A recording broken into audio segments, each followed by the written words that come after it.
Il était une belle après-midi en ville. Le soleil brillait, les rues étaient animées par les bruits des voitures, des vendeurs ambulants, et des gens qui se promenaient en cherchant à profiter de la journée. Dans un quartier populaire, au coin d'une rue pavée, une scène allait se dérouler qui allait marquer à jamais les mémoires. Myriam Johnson, une femme noire de 72 ans, marchait lentement le long du trottoir, son panier de légumes bien rempli dans les bras. Elle était connue dans le quartier pour sa sagesse et sa gentillesse. Chaque jour, elle passait par ce même chemin pour se rendre à la petite épicerie locale. C'était une femme qui avait vu des temps difficiles, mais qui était toujours restée debout. Malgré son âge avancé, elle avait l'énergie de vivre, de partager ses histoires et ses sourires avec les voisins. Ce jour-là, cependant, une ombre s'est abattue sur elle. Un policier, un certain agent Collins, stationnait à proximité.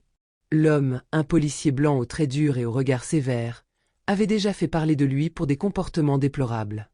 Il était connu pour ses préjugés et son tempérament autoritaire. Mais ce jour-là, quelque chose en lui semblait encore plus irrité. Il observait les passants avec une sorte de méfiance palpable. Myriam marchait lentement, ses pas mesurés sur le trottoir en pavé, ses mains tenant fermement son panier rempli de légumes frais. À ses yeux, la rue était comme une vieille amie, familière et rassurante. Chaque coin, chaque immeuble avait une histoire. Elle traversait les mêmes avenues depuis des années. Les habitants la saluaient avec un sourire ou un geste de la main. C'était son quartier, un lieu où elle avait vu des générations grandir, où les voix de ses voisins s'entremêlaient avec les bruits de la vie quotidienne. Mais ce jour-là, une ombre s'abattit brusquement sur elle. Elle n'avait pas remarqué l'agent Collins avant qu'il ne fasse un mouvement brusque en sa direction, son uniforme blanc brillant sous le soleil. Il se tenait là, comme une silhouette menaçante qui bloquait son chemin. « Hey, vous! Vous, là-bas !» cria-t-il, sa voix rugueuse tranchant l'air. « Vous avez l'air de traîner. Pourquoi n'êtes-vous pas chez vous, à votre âge ?» Le ton était abrasif, presque accusateur. Myriam se figea, surprise par cette agressivité soudaine.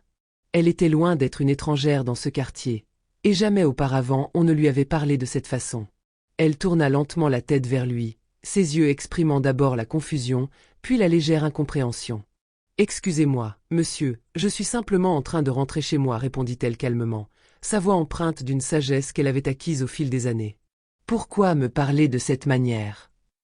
L'agent Collins ne sembla pas apaiser ses paroles. Au contraire, il s'approcha d'un pas rapide, fermant l'espace entre eux avec une démarche menaçante. Son regard, déjà hostile, se fit encore plus perçant, comme s'il cherchait à la dominer par son autorité. « Ne me dites pas ce que vous devez faire, vieille dame, » répliqua-t-il d'un ton méprisant. « Vous n'avez pas à traîner dans ce coin. C'est un quartier réservé aux gens comme moi, pas pour des gens comme vous. » Myriam sentit son cœur se serrer dans sa poitrine. Ces mots, pesants de sous-entendus raciaux, frappèrent plus fort que n'importe quel coup. Elle ne répondit pas tout de suite. Elle avait vu, vécu et ressenti la violence et le mépris des années passées, mais ce genre de brutalité gratuite la touchait plus que d'habitude. Pourtant, elle garda son calme. Elle savait que, dans des moments comme celui-ci, la dignité était son arme la plus précieuse.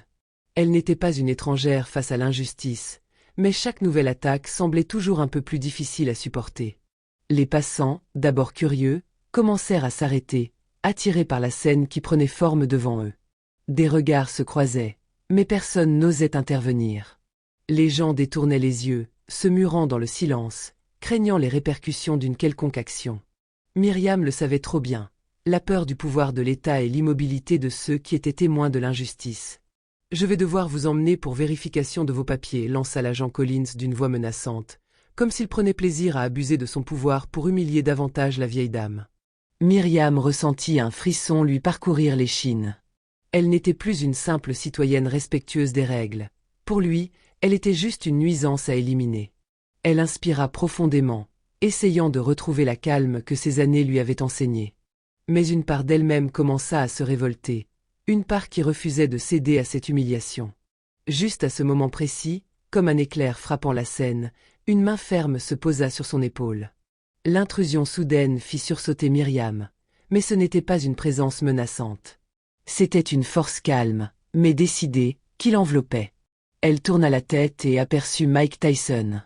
Tyson, vêtu simplement d'un t-shirt et de pantalons de sport, était un homme imposant. Sa stature, ses épaules larges et son regard pénétrant avaient tout de suite capté l'attention de ceux qui se tenaient là. Ce n'était pas un inconnu. Cet homme était une légende, mais aujourd'hui, il incarnait quelque chose de plus grand que la célébrité. Il incarnait la justice. « Je crois que vous vous êtes trompé d'adresse, mon pote, dit Tyson d'une voix basse et calme, mais pleine de détermination. Il n'avait pas besoin de crier pour que ses paroles résonnent comme un ordre. Ses yeux brillaient d'une intensité tranquille, dénuée de peur, une force silencieuse qui envahissait l'espace. L'agent Collins se tourna vivement vers lui.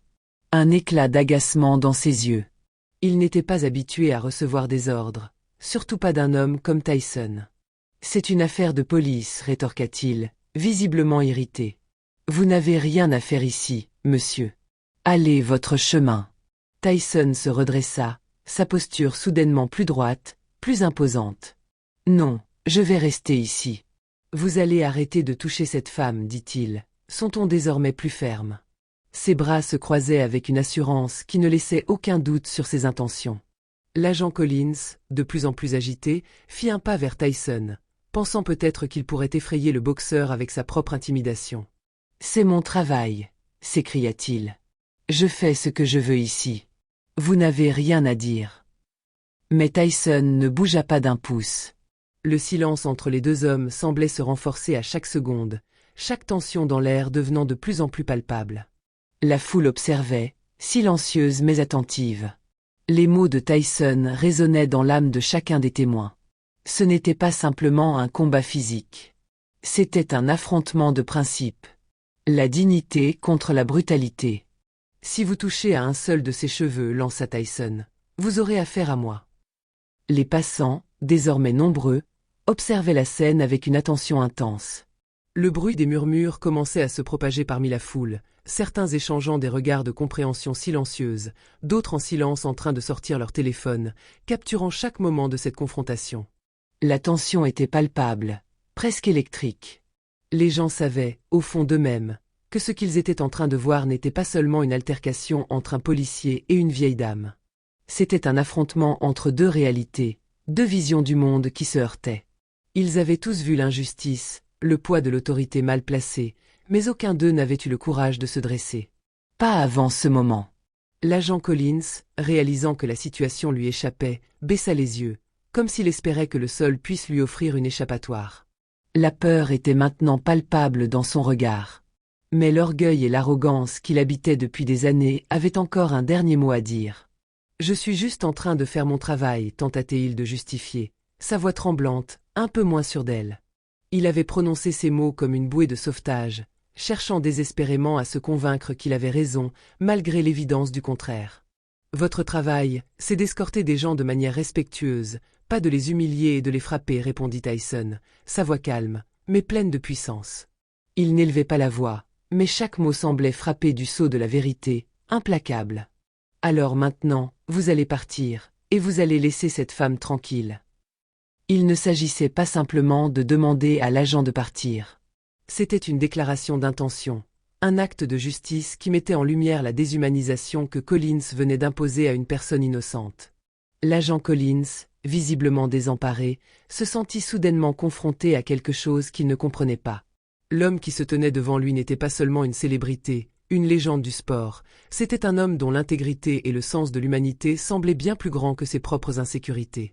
C'était un homme qui, malgré la célébrité et la richesse, avait choisi d'utiliser son pouvoir et son influence pour défendre une innocente. Ce n'était pas un acte d'héroïsme comme ceux qu'il voyait dans les films, mais une action ancrée dans la vérité et la justice. Collins sentit une vague d'humilité qu'il n'avait pas ressentie depuis longtemps. Dans son uniforme, il s'était habitué à imposer son pouvoir, mais il n'avait jamais eu à faire face à un homme qui l'utilisait non pas pour dominer, mais pour protéger. L'agent Collins recula lentement, sa fierté froissée, et lâcha un dernier regard furieux à Tyson avant de s'éloigner. Ses pas étaient hésitants, comme s'il essayait de reprendre contenance. Mais il savait, au fond de lui, que ce n'était pas une victoire. Pas pour lui, ni pour la police. Non, cette fois-ci, la ligne entre le bien et le mal avait été tracée, et il avait franchi la mauvaise. Dans l'esprit des témoins, l'agent n'était plus qu'une silhouette ridicule, un symbole de l'injustice qu'il incarnait. Myriam, bien que tremblante, sentit un soulagement immense se répandre en elle. La peur qui l'avait envahie quelques minutes plus tôt se dissipait lentement, remplacée par une sensation nouvelle, la reconnaissance. Elle tourna son regard vers Tyson, ses yeux brillants de gratitude. « Merci, mon garçon, dit-elle d'une voix douce, tremblante, mais chargée d'émotion. Vous ne pouvez pas savoir combien cela signifie pour moi. » C'était plus qu'un simple remerciement. C'était l'expression d'une vie marquée par l'injustice, la douleur, mais aussi la résilience. Aujourd'hui, quelqu'un avait choisi de se battre pour elle. Tyson lui sourit, un sourire qui portait la chaleur d'une fraternité humaine authentique. « C'est la moindre des choses, répondit-il, ses yeux remplis de compréhension. Personne ne mérite de subir cela. Il avait vu des milliers de combats dans sa vie, sur le ring et en dehors, mais cette scène, cette femme qui avait été humiliée sans raison, avait éveillé en lui quelque chose de plus profond. Ce n'était pas simplement un acte de protection. C'était une réparation. Un retour à l'équité, aussi minime soit-elle. Les témoins qui avaient assisté à la scène commencèrent à applaudir, leurs mains battant l'air avec une reconnaissance sincère. Les applaudissements résonnaient comme une vague d'approbation collective, une affirmation que, malgré les injustices quotidiennes, il y avait des moments où la justice triomphait. Les téléphones, qui jusque-là avaient capturé l'humiliation de Myriam, filmaient désormais un acte de solidarité et d'humanité. Pour la première fois, l'histoire qui se déroulait était une histoire de réparation, pas d'injustice. L'agent Collins, tout en s'éloignant, se rendit compte qu'il ne reviendrait jamais dans ce quartier de la même manière. Sa réputation, déjà fragilisée par son comportement abusif, était désormais définitivement ternie aux yeux de tous. Mais ce n'était rien comparé à l'impact profond que l'action de Tyson venait de créer. Il y avait une ligne rouge, invisible mais pourtant tangible, que l'on ne pouvait pas franchir sans conséquence. Mike Tyson venait de la tracer avec une précision implacable, et la foule, les passants, l'avaient vu. Myriam, bien qu'encore un peu secouée par l'intensité de l'incident, retrouva son équilibre. Elle sentit un soulagement profond s'ancrer en elle, une force retrouvée. Elle continua son chemin, mais cette fois, elle n'était pas seule. Tyson la suivait pendant quelques pas, comme pour s'assurer qu'elle se sente en sécurité, qu'elle retrouve son chemin sans plus de crainte. Puis, il s'arrêta à un coin de rue, lui lança un dernier sourire sincère et se tourna pour partir. « Prenez soin de vous, lui dit-il, avant de s'éloigner, son visage calme, son corps puissant se fondant dans la foule. La scène qu'il venait de vivre, cette confrontation, resterait gravée dans la mémoire de ceux qui l'avaient vécue. Mais plus important encore, elle serait racontée à ceux qui n'y étaient pas, comme un symbole de ce qu'il fallait faire face à l'injustice. Myriam n'était plus simplement une victime, mais une femme qui avait été entendue. Et Mike Tyson, loin d'être un simple héros du sport, était devenu un témoin vivant de l'humanité et de la dignité qui devrait être accordée à chacun, indépendamment de son âge, de sa couleur ou de son statut. Les passants qui avaient assisté à l'événement se dispersèrent progressivement, mais leurs conversations étaient désormais différentes. Ils se parlaient de ce qu'ils avaient vu, de ce qu'ils avaient ressenti, mais surtout, de la vérité qui venait d'être posée avec force. L'injustice, aussi enracinée qu'elle soit, pouvait être défiée. Et ce jour-là, un homme avait eu le courage de le faire.